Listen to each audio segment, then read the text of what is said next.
Assalamualaikum warahmatullahi wabarakatuh. Pada hari ini kami akan membuat perbincangan tentang isu jual beli atas talian menurut Islam. Dari sudut ilmu muamalah Islam, masih ramai yang tidak menyedari hukum fardu ain untuk belajar muamalah Islam apabila mereka mahu terlibat dengan jual beli. Dengan ilmu ini, kita semua dapat mengelakkan diri daripada perangkap riba, perjudian dan kezaliman ketika bertransaksi. Terlebih dahulu, izinkan saya menerangkan definisi jual beli. Perkataan jual beli dari aspek bahasa bermaksud menukar satu barang dengan satu barang yang lain. Dari sudut istilah syarak pula, jual beli ialah suatu akad atau kontrak ke atas pertukaran harta dengan harta yang lain bagi tujuan pemilikan secara selama-lamanya. Pensyariatan jual beli ini telah disabit dengan nas Al-Quran, hadis dan juga ijma'.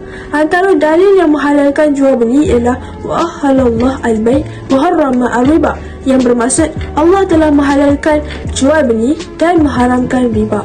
Sekarang saya serahkan kepada ahli kumpulan saya untuk mengupas satu persatu isu dan permasalahan yang berkaitan jual beli atas talian menurut Islam.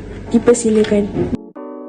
Jual beli atas talian merupakan suatu kegiatan di mana pembeli dan penjual tidak perlu bertemu ketika proses jual beli. Transaksi dan komunikasi yang digunakan adalah melalui alat komunikasi yang canggih seperti telefon bimbit, komputer, iPad dan sebagainya. Di negara yang maju, pembelian dalam talian sudah lama diamalkan dan trend ini semakin rancak berkembang dalam kalangan masyarakat tempatan. Melalui pembelian secara dalam talian, pembeli dapat melihat barangan yang ingin dibeli dan membuat perbandingan dari segi harga, kualiti dan jenama. Hukum asal muamalat iaitu jual beli adalah halal dan harus, namun ia bergantung kepada proses jual beli tersebut dari segi rukun dan syarat sah jual beli. Dalam proses jual beli atas talian, kita menggunakan konsep bai' as-salam.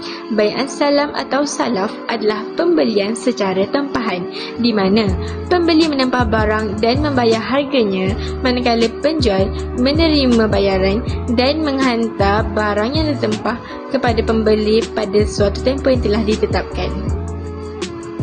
Ibnu Abbas radhiyallahu anhu meriwayatkan bahawa Nabi Muhammad sallallahu alaihi wasallam setelah tiba di Madinah dalam keadaan penduduk Madinah mengamalkan tempahan terhadap buah untuk tempoh setahun, 2 tahun atau 3 tahun, lalu baginda sallallahu alaihi wasallam bersabda, sesiapa yang menjual beli sesuatu secara salaf atau salam, hendaklah dia lakukan jual beli tersebut dengan sukata yang termaklum dan timbangan termaklum bagi tempoh yang termaklum.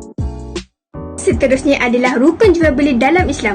Pertama sekali, mestilah mempunyai penjual dan pembeli iaitu orang yang berakad. Disyaratkan kepada kedua-duanya ialah waras, iaitu mereka mestilah baligh, berakal dan boleh menguruskan harta dengan baik. Seterusnya, bebas membuat pilihan dengan kemahuan sendiri tanpa paksaan. Selain itu, penjual dan pembeli bukanlah orang yang sama dan mestilah berlainan. Dan syarat terakhir ialah boleh melihat. Oleh itu, orang buta tidak sah melakukan jual beli. Rukun kedua pula ialah sirah akad. Seperti yang kita ketahui, sirah akad ini melibatkan ijab dan kabul.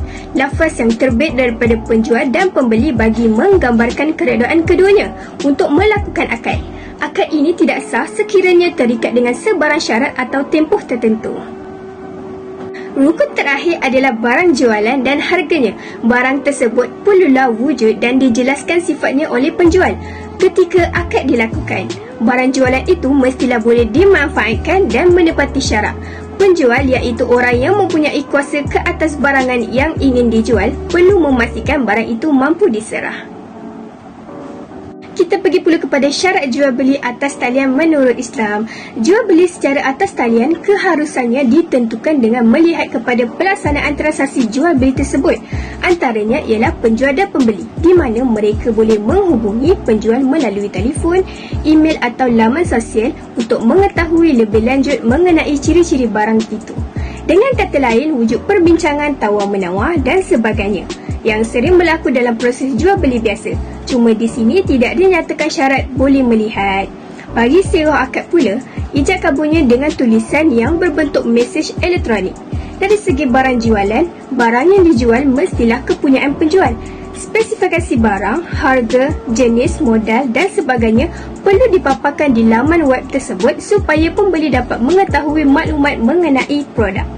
Walaupun begitu, terdapat juga isu permasalahan yang berkaitan dengan jual beli atas talian. Mari kita lihat apakah isunya.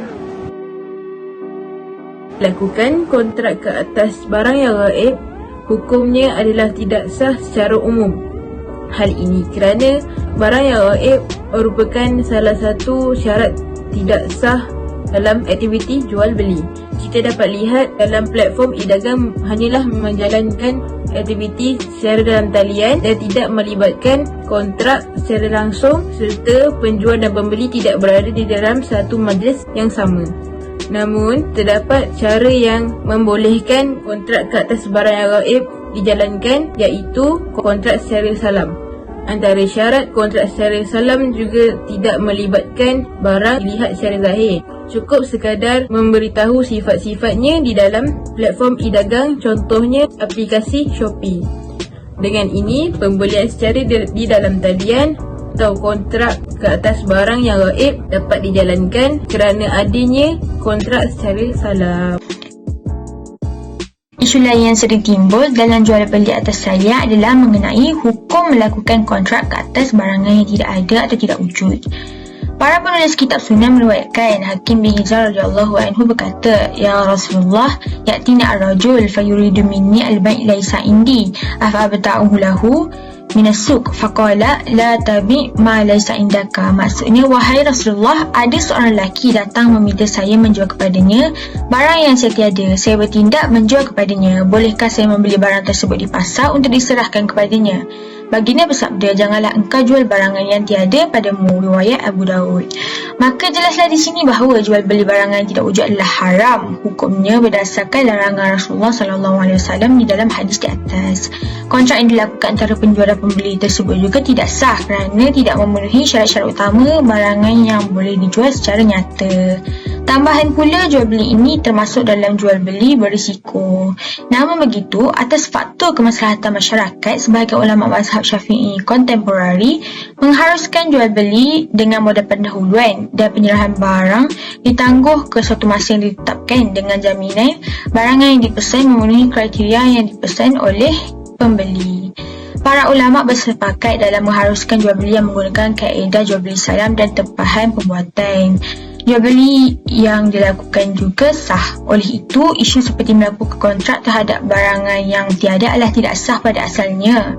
Namun, sekiranya menggunakan kaedah jual beli salam atau tempahan pembuatan dan memenuhi syarat-syarat yang ditetapkan, maka hukumnya menjadi sah kerana cara ini dapat memberi kemudahan kepada orang ramai dalam melakukan urusan jual beli. Kesimpulannya, sebagai manusia, kita tidak terlepas dari berurusan dengan manusia yang lain. Islam adalah agama yang menyeluruh, menyeliputi semua aspek kehidupan termasuklah urusan jual beli. Semoga perbincangan ini dapat memberi pencerahan berkaitan jual beli dalam talian. Sekian, terima kasih.